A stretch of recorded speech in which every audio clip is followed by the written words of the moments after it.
छत्रपती संभाजी राजांच्या वरती स्वराज्याचा सगळा भार सोपवला आणि राजे दक्षिण दिग्विजयाला निघाले. कोण कोण सोबत घेतलं वर्णन केलं. 30,000 स्वार संगती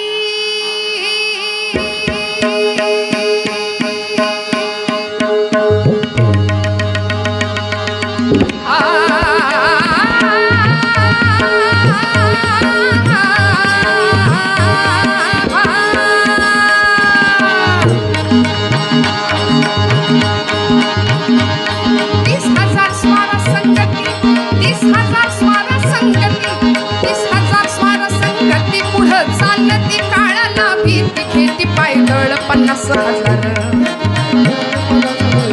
खेती पायदळ 50,000 खेती पायदळ 50,000 दौलन राजा चाल भरदार हाजी जी दौलन राजा चाल भरदार हाजी जिरजी जिरजी जिरजी जी सावत्र भाऊ आपला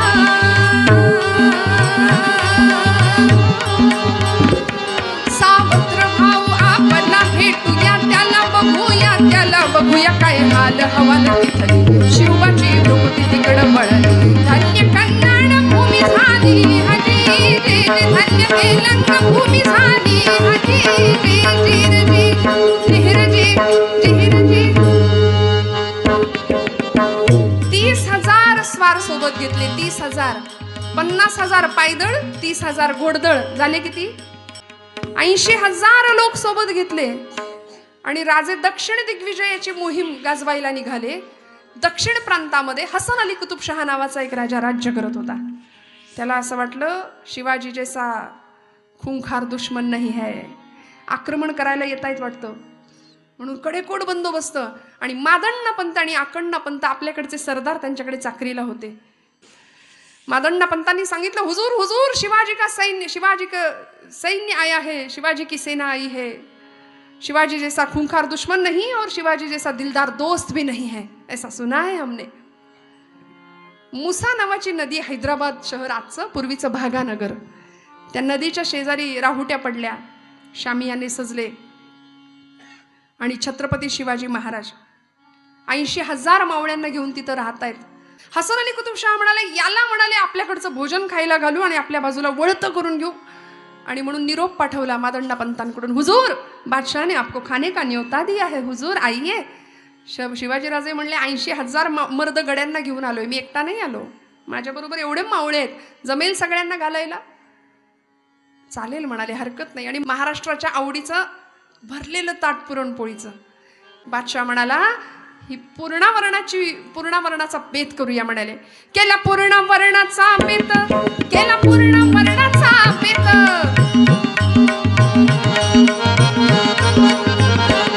केला पूर्णावरणाचा बेत, केला पूर्णावरणाचा बेत, केला पूर्णावरणाचा बेत. बसली पंगत शिवबा समवेत, एकेकाने खाल्ले 5 उंदे 4, बादशहाला घोर महिमार.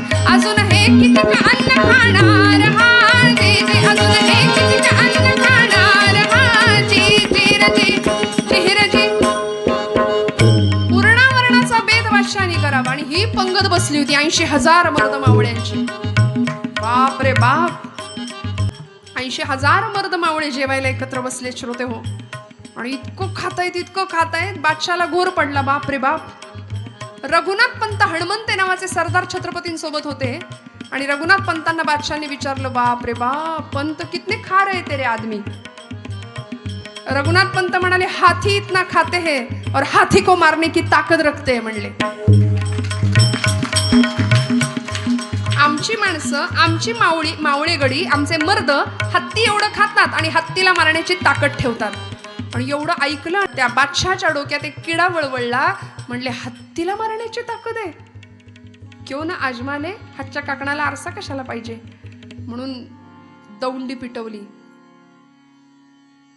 उद्या सकाळी छत्रपती शिवाजीराजांचा एक माणूस आणि हसन अली कुतुबशहाचा एक हत्ती माजलेला, यांच्यामध्ये विषम युद्ध होणार. दौंडी पिटली सगळ्या भाग्यनगरामध्ये. तिथे त्या हैदराबाद मधली घटना आहे. छत्रपती गेले होते दक्षिण दिग्विजयाला, राज्याभिषेकानंतर घडलेला प्रसंग आहे. आणि त्या दौंडी बरोबर काय झालं असेल आमच्या सैन्याचं. 80,000 मावळे आले होते ना राजांसोबत. एकेकाचे मावळे शिवाजीराजांना भेटून सांगायला लागले, हुजूर राज अक्षी काय बी काळजी करू नका म्हणले, आपल्याकडे एक एक सिंहाचा छावा आहे, मरू तर देशापायी आणि जगू ते बी देशापायी, राज कशापायी काळजी करतायसा. छत्रपतींना काय अभिमान वाटावा आपल्या लेकरांचा, आपल्या मावळ्यांचा, आपल्या गड्यांचा. परीक्षा घेतली, रात्रीच्या अंधकारात जरा गेले, म्हणले बघावं चाचपावं, कुणी घाबरलं नाही ना, म्हणून वेश बदलला राजांनी आणि गेले. म्हणाले, घाबरलाय का तुम्ही? उद्या सकाळच्या टायमाला तो शिवबा राजा तुम्हासनी पायदळी देणार आहे हत्तीच्या, भ्या नाही वाटत? एकदा सगळ्यांनी त्याच्याकडे असं बघितलं. तू कोण आहेस रे म्हणले, फुटून आलाय की काय? आमच्या शूरांच्या सैन्यामध्ये अशी भाषा करणारा तू कोण आहेस? छत्रपतींना एकेकाने उत्तर द्यावं, मराठ्यांची पोरं आम्ही, भिणार नाही मरणाला, मरेंगे मगर हटेंगे नाही सो मरगठ्ठे. इतक्या सुंदर उदात्त हेतूनी प्रत्येकाचं शरीर मन जिंकलं, प्रत्येकाने राजांचं मन जिंकलं. भला मोठा स्टेडियम, तो पिंजरा उभारला होता, लोण्यात माती कालवली होती, लोण्यात रात्रभर हत्तीला दारू पाजली होती. का? मदमत्त व्हावा, उन्मत्त व्हावा आणि समोर जो कोणी शिवाजीराजांचा मावळा येईल त्याला पायदळी तुडवून छत्रपतींची इभ्रत मातीत मिसळावी, हा हसन अली कुतुबशहाच्या अंतरीचा कुटील डाव होता. 13 फूट उंचीचा हत्ती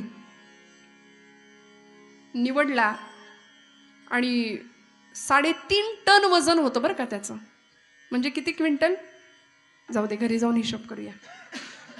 एवढ्या वजनाचा हत्ती, भला मोठा तो 15 फूट उंचीचा पिंजरा, 20 माणसांनी लोखंडी दरवाजा लावून त्याला आतमध्ये घातला. गजराज आगे बडो, रोंदो पैरो तले असं म्हणून 80,000 मर्द मावळे आले होते मिरवणुकीने.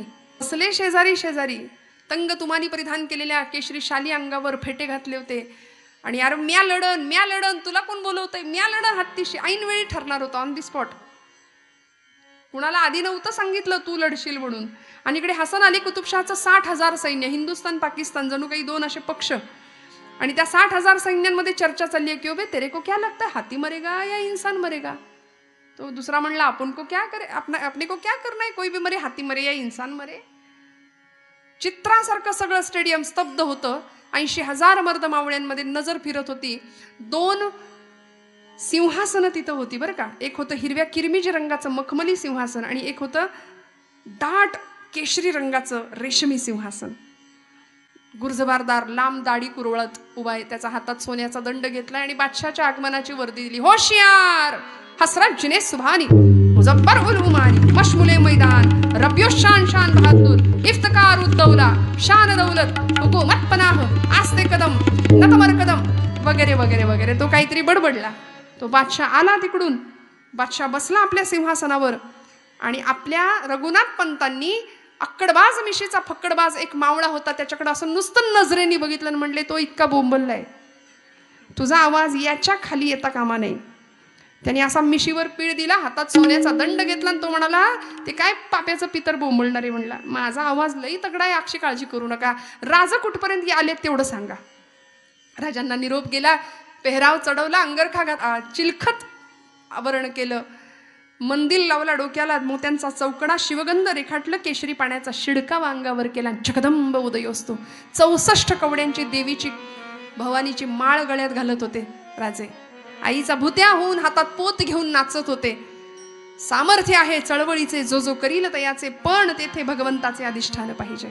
आधी अधिष्ठान म्हणून तुळजापूरची तुळजाभवानी आणि छत्रपतींचा आराध्य दैवत शंभू महादेव, हे 2 दैवत होती. तुकोबरायांसारखा समर्थ रामदास स्वामींसारखे सार्थ समर्थ गुरु लाभले होते, त्याशिवाय आयुष्यात यश नाही, लक्षात घ्या. आणि राजांनी पेहराव केला, निघाले. त्या मर्द मावळ्याला कळालं राजे येत आहेत. त्यांनी दंड हातामध्ये घेतला आणि संस्कृतामध्ये राजांच्या आगमनाची वर्दी दिली. सावधान, प्रौढ प्रताप पुरंदर श्री श्री श्री क्षत्रिय कुलावतांस मुघल दल संहारक महाराष्ट्र भूषण छत्रपती शिवाजी महाराज. आणि वळवाचा पाऊस पडावा तशा सगळ्या स्टेडियम मधून टाळ्यांचा हा पाऊस पडला. हो, राजे आले, एक एक एक एक दमदार पाऊल टाकत सिंहासनावर बसले. आणि ते हसन अली कुतुबशहाचं सैन्य म्हणलं, अरे बाप रे बाप, आपण तो अपने राजा को बादशाह समझते थे, मगर वो जोकर निकला इसके सामने.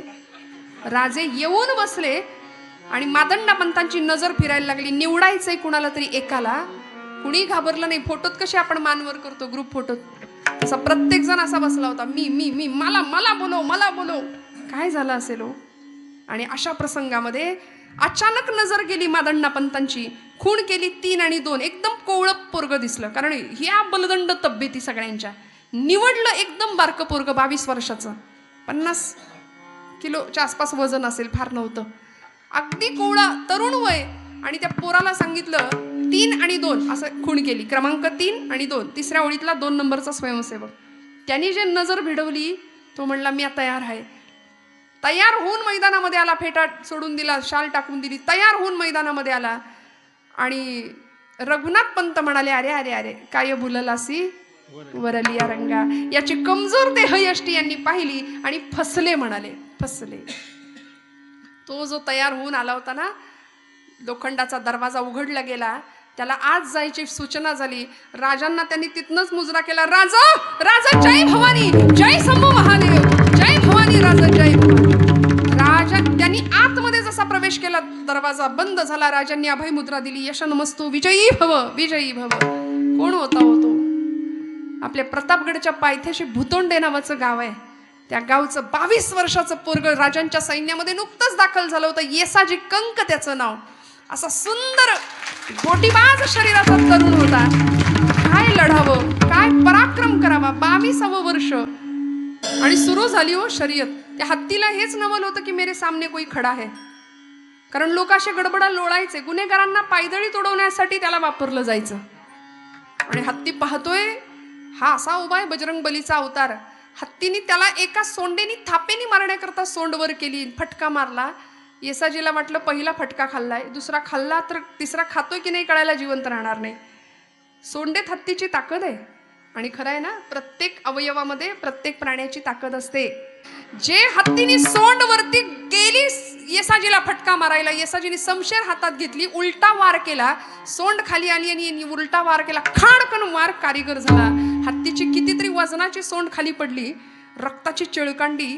आणि हे रक्त चिखल झाला हो, रक्ताचा चिखल झाला. पाय घसरायला लागला. तो हत्ती अजून चिडला, चिकळला, उन्मादात आला. येसाजीचा प्राण घ्यायला टपला. एवढं मोठं त्याचं गंडस्थळ, मस्तक.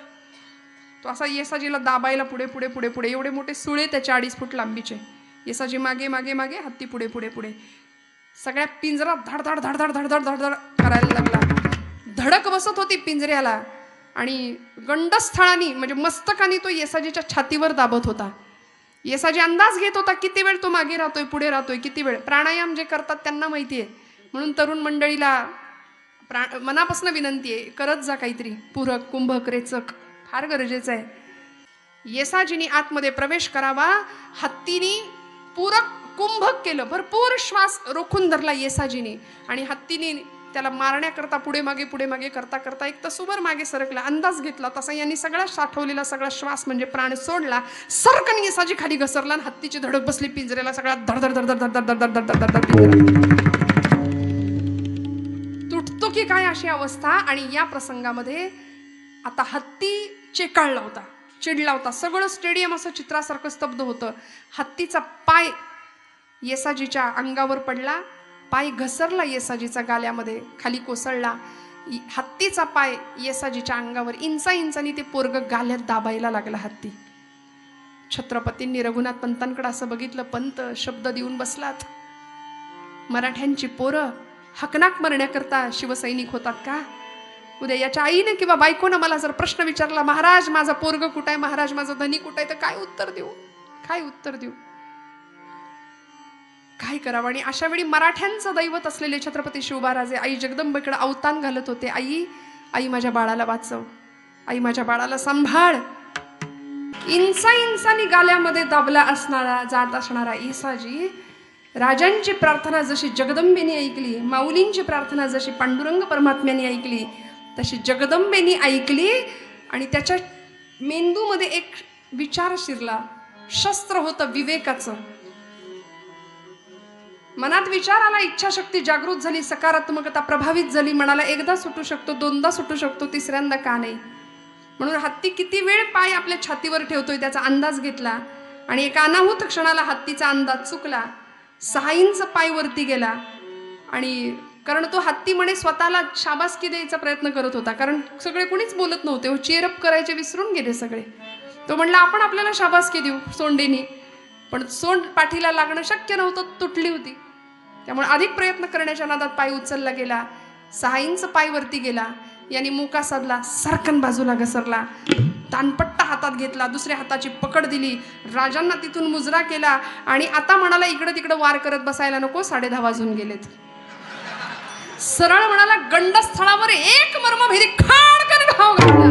तशी रक्ताची चिळकांडी उडाली. हत्तीचा 3.5 टन वजनाचा देह त्याला पेलवेना. घेरी आली, बेशुद्ध झाला, कोसळला रक्ताच्या थारोळ्यामध्ये. रक्तानं माखलेला येसाजी. स्टेजवर त्याला बोलवलं. मोहरांनी भरलेलं ताट, एक शिरपेच, एक राजवेश. बादशाह म्हणाला ले लो और कुछ चाहिए तो मांग लो. एका मर्द मराठ्याच्या जीवाची किंमत 50,000 मोहरा. अरे याच्यापेक्षा आमचा राजा कितीतरी श्रीमंत आहे. वाह फकीरी क्या है अमीरी, दासी तेरे चरणों की. शिवबा राजांनी मेलो असतो तर आमचं स्मारक बांधलं असतं. आता जगलोय तर आमची घरधनी, माझी माय, माझी मातृभूमी, माझं स्वराज्य किती खुश होईल, किती आनंदात होईल. शेवटी एका राजाला, एका दैवताला, एका मातृभूमीला काय हवंय हो? तिच्या भक्ताकडून फक्त सेवा हवी आहे, निष्काम सेवा. आज तुमच्या माझ्याकडून अशी सेवा घडावी मातृभूमीची, देशमातेची, आपल्या परंपरेची, आपल्या समृद्धीची, आपल्या श्रीमंतीचा आपल्याला अभिमान पाहिजे.